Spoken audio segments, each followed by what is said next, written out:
Alright, Pro Taper, big radiator para sa Sniper 155. Ayan Ayan, ito.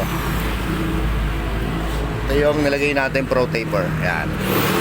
Pro Taper lang sa kalam. Ayan, sa Pro Taper, big radiator na siya. May kasama siyang big radiator fan na yan. Ayan. Ayan, ito. Ayan, kasama niya. Include na yan dito sa radiator. Once na bumili ka ng Pro Taper, with radiator fan na yan. Tapos ang capacity nito 1 liter. Ibig sabihin dalawang ganito yan. Ayan.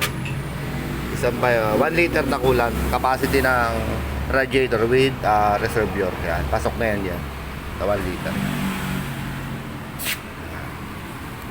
Big radiator yan. Tapos diretso kabit ka rin ng PIA horn. Sa PIA horn natin ito. Ayan. Dual, papaganahin pa rin natin yung original na busina. Selector yan, gagamit tayo ng hollow switch para dun sa selector ng stock horn at saka sa dual horn yan. Alright. Pro Taper. Yeah. Pro Taper. Big radiator para sa Sniper 155. Yan. Diyan natin lalagay yung switch selector yan ng stock ng busina at saka sa dual horn. Sniper 155. Alright.